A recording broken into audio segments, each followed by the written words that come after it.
반갑습니다. 허명 목사입니다. 사도 바울을 보면 예수를 믿은 지 얼마 안 되는 사람도 능히 한 영혼을 구원할 수 있습니다. 바울이 믿기 전에는 믿는 사람들을 심하게 박해하던 사람입니다. 그러나 그가 다마스쿠스로 기독교인을 체포하러 가던 길에 부활하신 예수님을 만난 후에는 곧바로 예수 그리스도를 증거하는 전도자로 바뀌었습니다. 그리고 그는 더 많은 영혼들을 구원하고자 예수 그리스도를 증거하는 이방인 선교사로 나섰습니다. 누구든지 주님을 만나고 구원받은 기쁨을 체험한 사람은 그 기쁨을 다른 사람에게도 전하고 싶어집니다. 그리고 내가 인도한 한 사람이 주님 앞으로 돌아올 때 영혼을 구원하는 큰 기쁨을 체험하기에 가족을 주님에게로 인도하고 내 이웃을 인도하고 다른 민족까지도 구원하려고 힘을 쓰는 것입니다. 바울도 자신만 예수를 잘 믿으려면 평안하게 잘 지낼 수 있는 사람입니다. 주님께서 그를 선택하시어 이방인의 사도로 보내심으로 그는 나는 사명을 받았노라고 하며 한 영혼이라도 더 구원하려고 자유를 포기하고 편안한 삶을 포기하고 종처럼 섬기면서 선교 현장으로 나선 것입니다. 그는 유대인들에게 많은 박해를 받았지만 그들을 얻으려고 유대인처럼 되어서 그들에게 다가갔다고 했습니다. 이방인들을 얻으려고 율법이 없는 사람처럼 그들에게 다가갔고 약한 사람들을 얻고자 약한 사람처럼 되어 그들에게 가까이 갔습니다. 그가 주님처럼 그들의 삶의 현장으로 찾아가서 여러 모양으로 복음을 전하려고 노력한 것은 아무쪼록 한 영혼이라도 더 구원하여 주님을 기쁘시게 하려는 전도의 열정 때문입니다. 주님은 한 생명이 천하보다 더 귀하다고 하셨습니다. 바울은 주님이 귀하게 여기는 영혼 구원을 위하여 그 일에 헌신한 것입니다. 사람들마다 귀하게 여기는 것이 있습니다. 그 귀하다고 여기는 것을 얻기 위하여 미친 듯이 경쟁을 하면서 살아갑니다. 부화되지 못하는 둥지알을 계속 품고 있는 암탉처럼 사람들마다 귀하게 여기는 것을 품고 살아갑니다. 더 많은 재산을 소유하려고 많은 애를 쓰면서 살아갑니다. 그러나 이 땅에서 귀하다고 여기는 내 재산의 등기 권리증도 영혼을 잃어버리는 것을 보상할 수는 없습니다.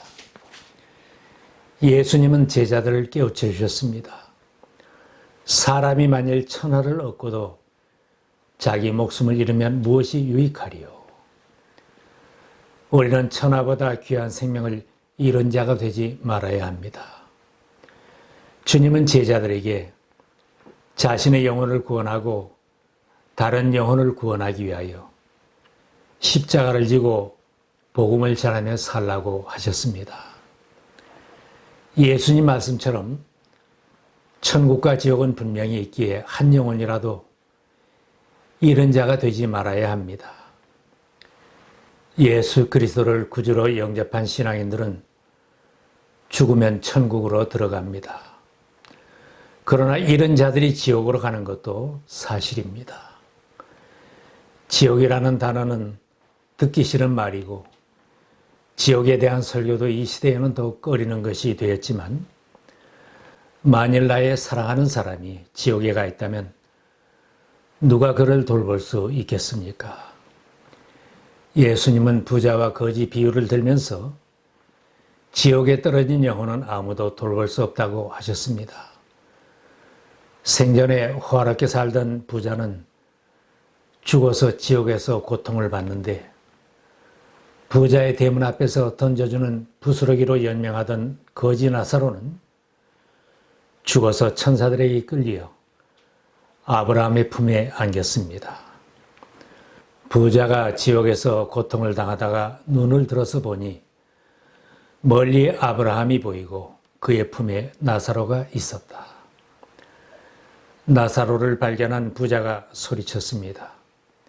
아버지 아브라함이여, 나를 긍휼히 여기사 나사로를 보내어 그 손가락 끝에 물을 찍어 내 혀를 서늘하게 하소서.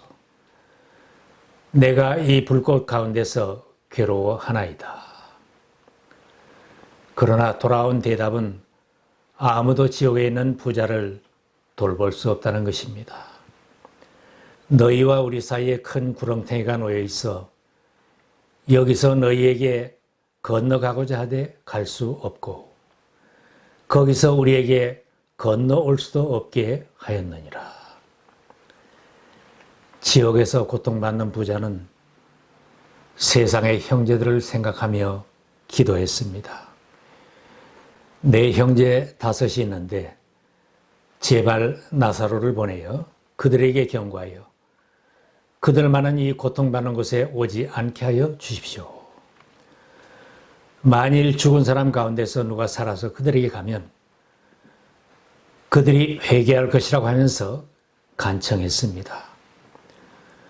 그러나 이런 대답이 들려왔습니다. 그들이 모세와 예언자들의 말을 듣지 않는다면 죽은 사람 가운데서 누가 살아난다 해도 그들은 믿지 않을 것이다. 천하보다 귀한 내 생명, 지옥의 고통을 피하려면 살아서 하나님의 말씀을 믿어야 합니다. 살아서 부활하신 주님을 믿어야 합니다. 그리고 나의 사랑하는 형제자매, 나의 가족 구원을 위해 기도하는 것도 살아생전에 꼭 해야 할 일입니다.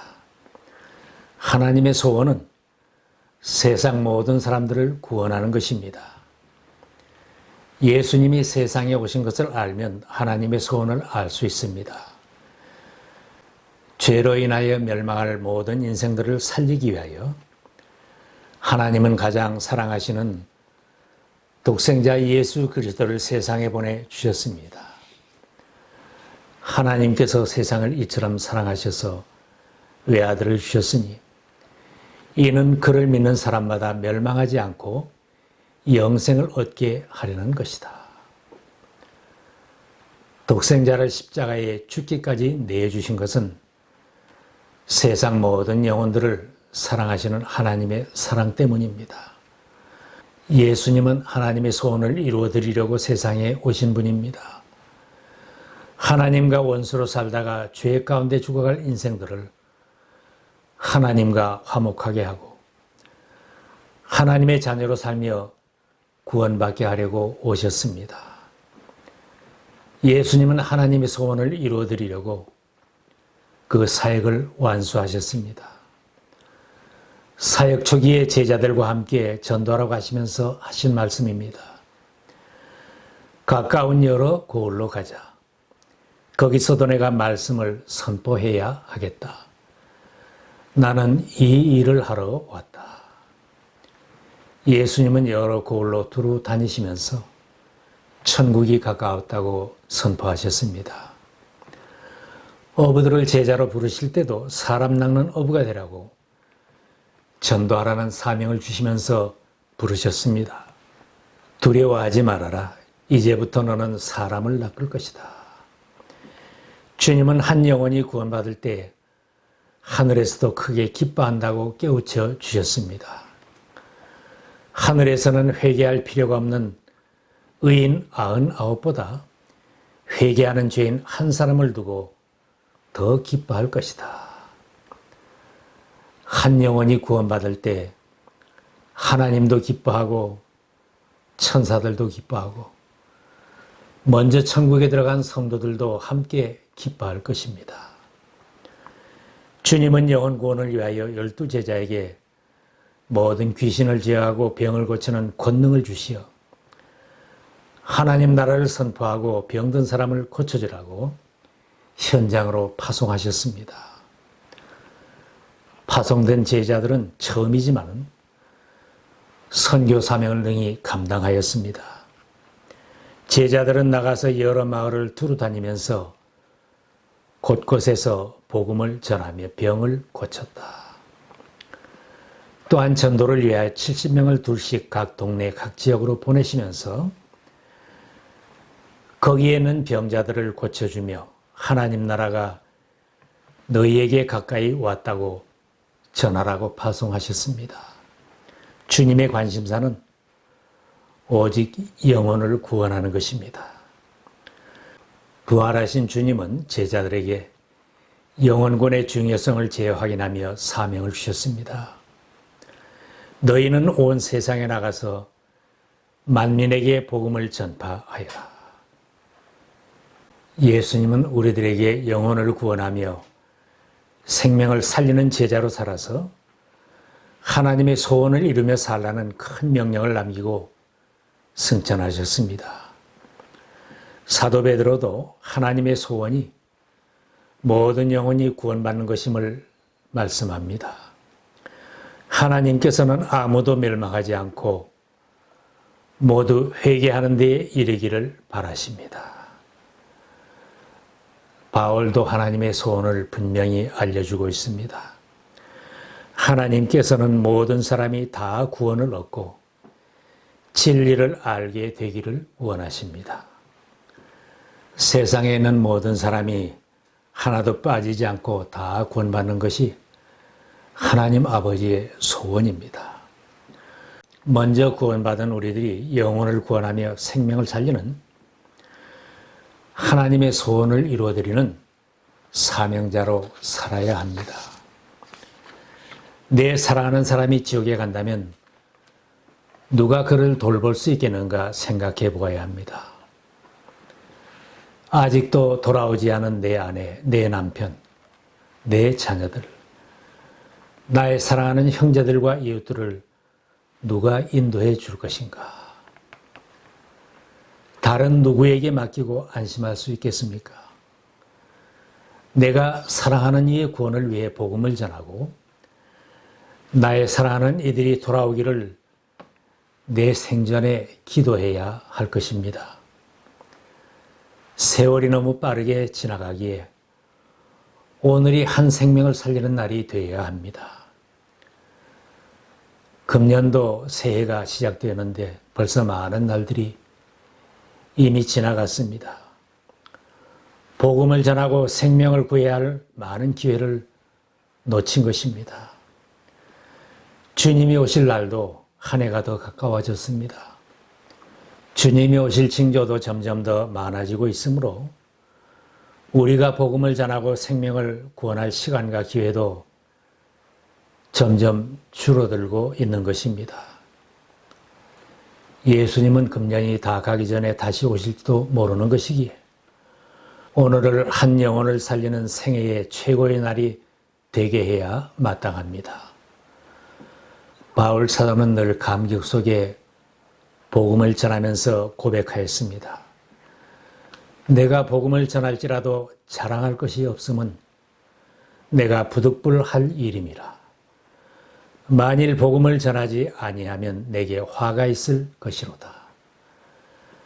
내가 내 자의로 이것을 행하면 상을 얻으려니와 내가 자의로 아니한다 할지라도 나는 사명을 받았노라. 우리도 바울처럼 고백할 수 있기를 바랍니다. 내 가족에게 복음을 전하는 일은 자랑할 것이 없는 일, 내가 부득불할 일입니다. 만일 내 가족에게 내가 복음을 전하지 않으면 화가 있을 것입니다. 내 남편, 내 아내, 내 자녀, 내 형제를 인도하는 일, 내가 인도해야 할 영혼에게 복음을 전하는 일에 나는 사명을 받았노라고 고백하는 은혜가 있기를 바랍니다. 내가 구원하지 못한 사랑하는 가족이 믿지 않고 인생의 경주를 끝낸다면 지옥과 하나님의 진노가 그를 기다리고 있습니다. 그 인생이 끝난 날에는 불과 파멸이 그 영혼을 기다리고 있고 평생 경주한 모든 수고는 일시적인 것일 뿐 영원한 심판을 받을 것입니다. 내가 먼저 예수 그리스도를 구주로 영접하고 확신을 가진 신앙인으로 살고 구원의 은혜에 감격하며 귀한 영혼들을 구원하는 전도자로 산다면 오늘이 보람되고 주님 앞에 설 때에는 썩지 아니하는 면류관을 받게 될 것입니다. 바울의 고백이 우리 모두의 고백이 될 수 있기를 바랍니다.